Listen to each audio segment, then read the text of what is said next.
beyond the azure blue. A God comes still from human sight. He tinted skies with heavenly hue and framed the worlds with his great might. There is a God. There is a God. He is alive. He is alive. In him we live. And we survive. And we survive from dust our God. From dust our God. Created man. He is our God. He is our God. The great I am. The great I am. Yehowa Nyankopon asumdwe enkan baby biara wo a wuti sa audio yi. Audio a me pese eba bonten na yede abosume mienu anase miense biara no esua Bible enwoma bi na August busuma yewum ene de beba September yi Esther nwoma no na yesua we ade ameta ye na emom no twere na metwere na edin amede atoso knock inspirations. Knock NOC no Nii Odoi Charles. Knock inspirations nkranhye a menam nyame asem so de hye amanfo ebrene don nyinara na bebre no ara ayese de metwere na mede to Facebook na mede to WhatsApp platforms ahodo so no wo bebre no ana wonyaaya anka yede enimum ekan anase me yen voice message na amaniti na aboa won na ahyenkran ne kwan bebre so na no de wo drive wo number bi na wo ye pise wasum utumiti enye necessarily wo hwe phone so na wakenkan na emum no de me de be hye unkran na ma stress me we ni ye ne se Bible no wonso kenkan enwoma yesua busumi ene de etoso no medical ka se Esther nwoma no na yebesua nti wo so kenkan a wenya munti ase bi no utie voice note we ka ho a na aboa na ahye de wo kenkan eno mu kena na eno mu nsu no wo kenkan eno wunya asembu se bi a ene se ye WhatsApp so se Facebook o uti audio no aka ho no ebia ebeboa na asemusa wo no iya no na eni ano so de na wo kwan se utumi busa se na be ya nchichirimu ahodo a amanfo enuanom a eti wo so kenkan no wo de beba ne media kakra no beto so no na aboa e won tiase mu Esther nwoma no enienimu de bonifa no introduction no nwoma no ade a obi o share atwere ye share nim bebre no ase Mordecai na atwere ebi so da bi Ezra na bia ye keka nsem na maneti de esi ye no otwere say Ezra say Mordecai ye nya huni na so nwoma ka twresem nwoma no especially apam dada mu nwoma no na de tie ne say nwoma yi 10 chapters ni nyina mu no yammo onyankopon din. God's name was not mentioned in all the 10 chapters of this book. Na yammo onyankopon din no enkyere se enye enyamesem enyamesem ngoma papa na de tie mpo ni se nyankopon din ampie mu nyina echi no nyankopon tumi de ede di pefe wom ama obi biara a opese ohunu nyankopon ni onyam no ampa obehu ewo nwoma mu. Enwoma no efa jiwfo bekan jiwa Israelfo omahenie a ohene Saul bedi kan eye ohene wo mu no a nechi ohene David bedi ade no David echi de ne mato aso didi ade ne ba Solomon ebedi ade no Solomon edi ade wie no Solomon ewu echi a ne ba Rehoboam eso di ade no na ahene no mu chemienu na onyankopon kasa hye so dachi ye bejibre na yesua nti Israel hini no mu chemienu no yenya de efe no Northern Kingdom ayeta fe wo Israel a wo ahinkro na Samaria sara nso na wo Southern Kingdom aya no de David asefo na edi hini wo mu a eno so na eta fe no Judah ebisi Judea a n'ahenkuro ɛyɛ Jerusalem. Na wɔn a ɛwɔ Northern Kingdom no di kan kɔ nkoasom mu a Syriafoɔ ɛna ɛbɛfa wɔn nomum ɛde wɔn kɔɛ. Ɛna mmere bi soeɛ no anaa mfie bebree akyi no, Southern Kingdom a ɛyɛ Juda anaa Judea no, wɔn nso Babyloniafoɔ bɛfa wɔn nkoasom. Na nwoma yi story no esi wɔ abere na Israelfoɔ no bebree no ara wɔwɔ nkoasom mu. Na deɛ ɛteɛ ne sɛ saa abere na Babyloniafoɔ no wɔn ndi adeɛ bio. Obi ebetu wɔn anaasɛ ɔman foforɔ a yɛfrɛ wɔ Media ne Persia anaa Medes and Persia. Saa nkurɔfoɔ yi ɛna ebetu wɔn adeɛ so. Enti na Media ne Persiafoɔ no wɔn hene a yɛfrɛ no Ahasuerus anaasɛ Xerxes no, ɔno ne ɔhene a na ɔredi adeɛ. Na wahwɛ nwoma no a na papa no ahenni so wiase nkuro anaa wiase ama nyinaa saa berɛ no na yɛkyekyɛ mu ɛyɛ ahenkuro a yɛwɔ baako anaasɛ amansini a yɛwɔ baako 127 127 provinces a emu trɛ efiri India ɛde pem Ethiopia. Na saa berɛ na Ethiopia no yɛfrɛ no Kush. Na amansini bebrebe yi 127 yi na ahenkuro paa ɔhene no te na odi n'adeɛ no yɛfrɛ hɔ Susa anaasɛ ebisi Shushan. Na ɛhɔ ɛna ɛkɔ pie sɛ nwoma yi wohwɛ asaseɛ no a yɛde apontoɔ sɛ wɔdidi na wɔto pono na wɔgye w'ani ɛna ɛhyɛ aseɛ.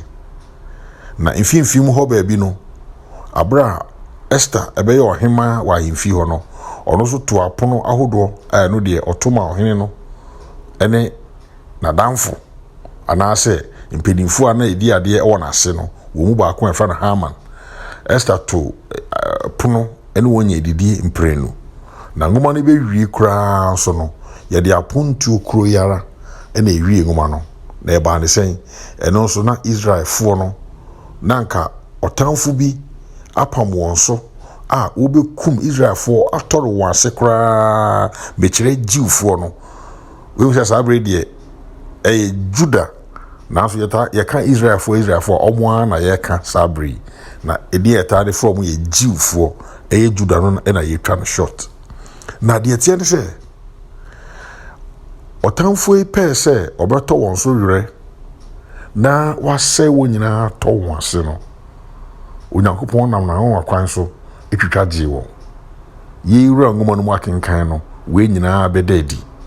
Na saa afahodi a wonyaeɛ efiri wɔn atamfo nsɛm no ɛna wɔde yɛ odidie ne ɔnom a ɛbɛsi ɛnnɛ wei ayɛ afahyɛ ɛwɔ Israelfoɔ no mu anaasɛ Jewfoɔ no mu ɛbɛpem ɛnnɛ. Wei ɛyɛ nianimu obroni bɛka sɛ introduction. Yɛmfa eti a edi kan a ɛyɛ chapter 1 no yɛmfa ɛno so nsɔsoɛ. Binya yanka yɛkenkan kakra na yɛkenkan kakra no na afei yɛde nsɛm no ɛdidi hɔ. Nti abra yɛpɛɛ sɛ yɛkan chapter 1 no ma menkae wo sɛ 10 chapters anaasɛ eti baako edu. Mekan chapter 1 ntɛntɛntɛm na mede nkyerɛmu edi akyire. Mekan no ɛwɔ pɔtɔ kasa emu fakyɛ me sɛ bɛyɛ no saa. So this is what happened during the time of Xerxes. The Xerxes who ruled over 127 provinces stretching from India to Kush. At that time, King Xerxes reigned from this royal throne in the citadel of Susa. And in the 3rd year of his reign, he gave a banquet for all his nobles and officials, the military leaders of Persia and Media, the princes, and the nobles of the provinces were present. For a full 180 days, he displayed the vast wealth of his kingdom and the splendor and glory of his majesty. When these days were over, the king gave a banquet lasting 7 days, in the enclosed garden of the king's palace, for all the people from the least to the greatest who were in the citadel of Susa. The garden had hangings of white and blue linen, fastened with cords of white linen and purple material to silver rings on marble pillars. There were couches of gold and silver on a mosaic pavement of porphyry, marble, mother of pearl, and other costly stones. Wine was served in goblets of gold, each one different from the other, and the royal wine was abundant in keeping with the king's liberality. By the king's command, each guest was allowed to drink with no restrictions, for the king instructed all the wine stewards to serve each man what he wished. Queen Vashti also gave a banquet for the women in the royal palace of King Xerxes. On the seventh day, when King Xerxes was in high spirits from wine, he commanded the 7 eunuchs who served him, Mehuman, Biztha, Harbona, Abagtha, Zitha, and Carcass, to bring before him Queen Vashti, wearing her royal crown, in order to display her beauty to the people and nobles, for she was lovely to look at. But when the attendants delivered the king's command, Queen Vashti refused to come. Then the king became furious and burned with anger. Since it was customary for the king to consult experts in matters of law and justice, he spoke with the wise men who understood the times and were closest to the king. Karshena, Shethar, Admatha, Tarshish, Meres, Marsena, and Memucan, the 7 nobles of Persia and Media, who had special access to the king and were highest in the kingdom. According to law, what must be done to Queen Vashti? He asked. She has not obeyed the command of King Xerxes that the eunuchs have taken to her. Then Memucan replied in the presence of the king and said, and the nobles, Queen Vashti has done wrong, not only against the king, but also against all the nobles and the peoples of all the provinces of King Xerxes. For the queen's conduct will become known to all the women, and so they will despise their husbands and say, King Xerxes commanded Queen Vashti to be brought before him, but she would not come. This very day, the Persian and Median women of the nobility who have heard about the king's conduct will respond to all the king's nobles in the same way. There will be no end of disrespect and discord. Therefore, if it pleases the king, let him issue a royal decree, and let it be written in the laws of Persia and Media, which cannot be repealed, that Vashti is never again to enter the presence of King Xerxes. Also, let the king give her royal position to someone else who is better than she. Then, when the king's edict is proclaimed throughout all his vast realm, all the women will respect their husbands from the least to the greatest. The king and his nobles were pleased with this advice.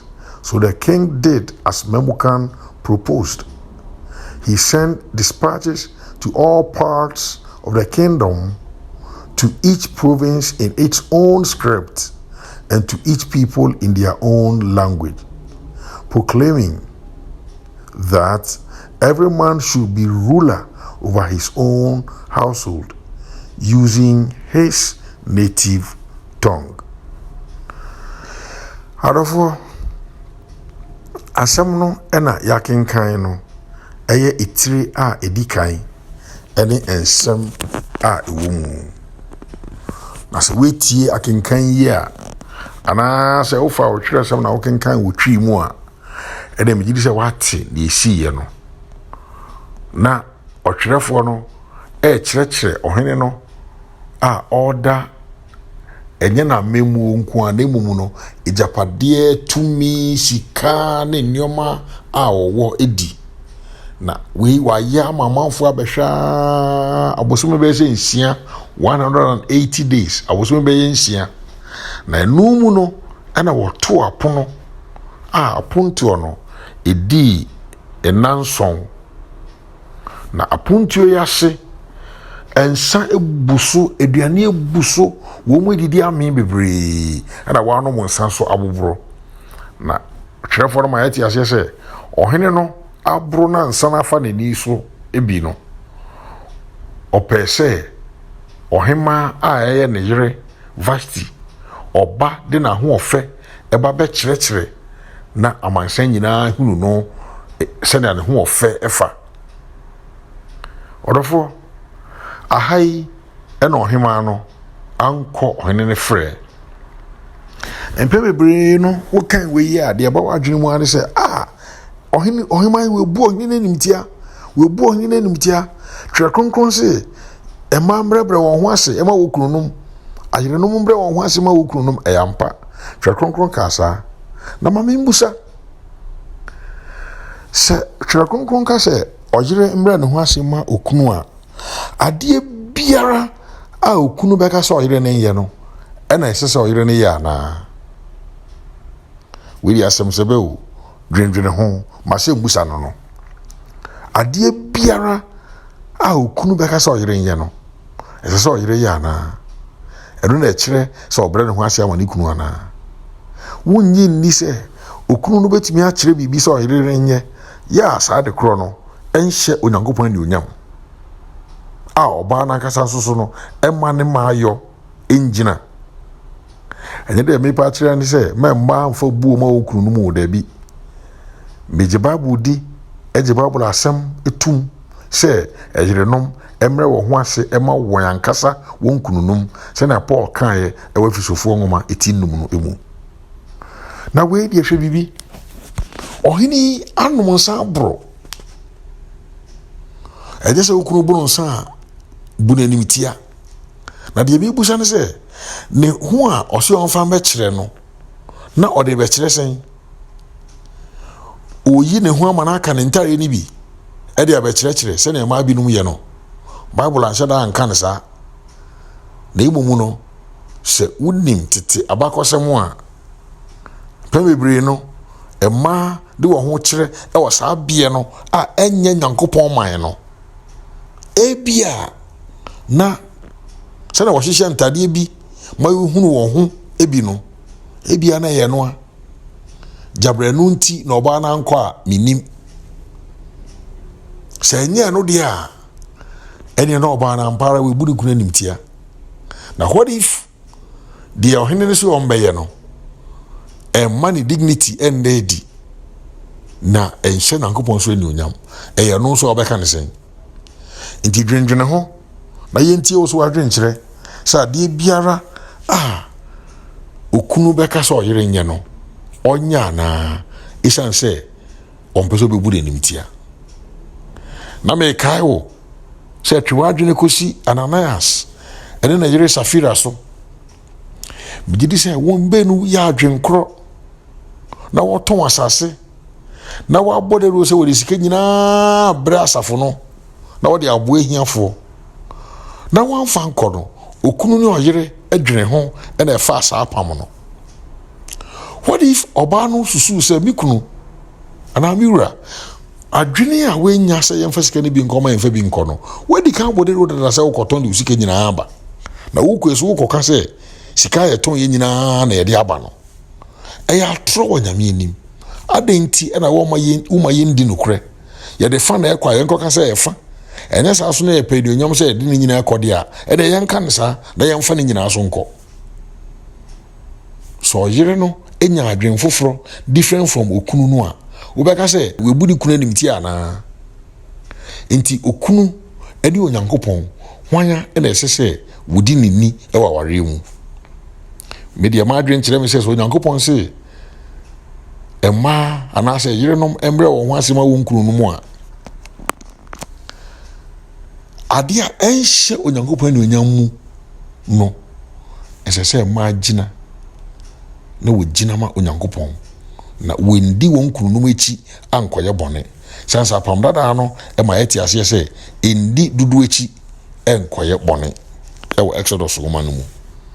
Ɔdɔfoɔ wodwindwin wei ho no na mekae wo sɛ ɔbɛma no ebia n'anim a ɛyɛ ɔhene no n'ani da hɔ a anka ebia ade a ɔrequest sɛ ɔbaa ne mɛyɛ no anka ebia ɔmmɛyɛ nanso ebia nansa waburu nti no anaafa n'ani so no ɛno na ebia ɔrequest ɔbaa no ɛyɛ Vashti sɛ ɔmmɛyɛ ade a ɔfrɛ de sɛ ɔmmɛyɛ a ɔbaa no amba no. Yɛnim deɛ Bible ahyɛ daa nsisu dua na mmom de tu adwene mu sɛ deɛ ɔhene ne sɛ ɔbaa ne mɛyɛ no ɛnma ne mmaayɔ ɛho anuonyam ɛndeedi na ɛnhyɛ Nyame so anuonyam a wobɛsusu sɛ ɔnyɛ anaa. Na meka ne saa kyerɛ no na mekae wo sɛ ne nyinaa mu sɛ tie biara no bebia Onyankopɔn nsa wɔ ne sɛ na ɛsɛ sɛ Vashti ɛfiri hɔ na Esther nya kwan bɛyɛ ɔhemaa ɛwɔ ɔman no mu anaasɛ ahenni no mu. Ɛsiane sɛ Brɔfo kasa bi sɛ such a time as this wonim sɛ Nyankopɔn ɛma wobɛyɛ ɔhemaa ɛwɔ mberɛ ɛte saa mu. Nti Onyankopɔn apam Onyankopɔn hyehyɛeɛ Onyankopɔn ɛni so ade hunu mu no na ɛyɛ berɛ a aso sɛ Esther mmom a ɔyɛ Jiw ni abayewa no ɔno na ɔbɛyɛ ɔhemaa ama aboa eyi Jiwfoɔ no efiri esan bi a anka obi hyehyɛ ɛde abɛto wɔn so mu. Ɔdɔfo wodwindwene wei ho na wobɔ ho mpaeɛ sɛ Nyankopɔn ma yɛ nyinaa nte aseɛ ɛwɔ n'asɛm mu no na yɛ kae wo sɛ tie biara a ɛma Vashti yɛ deɛ ɔyɛeɛ no Onyankopɔn tumi ne deɛ sɛ bere so sɛ ɔpɛ sɛ biribi baa ɛmfa ho ne baabi ɛbɛfa ɛmfa ho ne deɛ ɛbɛsi deɛ wahyehyɛ ama ne mma no ɛno ara na ɛbɛbɛm. Nti wo a wotie saa bere yi na asɛm a mebusa wo ne sɛ ɛdɛn adeɛ ɛna Onyankopɔn ɛpɛɛ sɛ ɔfa wo so na ɔyɛ na baabi a wowɔ sɛ yɛwɔ adwuma mu sɛ yɛwɔ school efi a wotim okunu a woware no ɔyere a woware no nipa a wɔne wɔn di afusan baabi a wote ne baabi a weduru wonim ne nti a Onyankopɔn ɛde wo bɛduru hɔ anaa. Ebia ɛwɔ bere bi a te saa mu sɛ ɔnam wo so ɛbɛma dodoɔ ehunu ne nionyam wei ɛna yɛde twa toɔ na ɛnɛ yɛde wasi ha Awurade yɛ adom a yɛbɛsan aba wakwan mu biom na yɛabɛtoa Esther nwoma no so abere a yɛakenkan eti mmienu ne eti mmiɛnsa nti yiri ho na kenkan na ɛnkyɛ Nyame yɛ adom a yɛde deɛ ɛdi hɔ ɛbɛbrɛ biom. Awurade Nyankopɔn ɛnhyira wo na deɛ woyɛ nyinara ɛnwie nkonimdie ɛfa hyɛ ne die nionyam. Amen. Our God who sat upon a tree, a life was willing there to give, that he from sin might set man free, and ever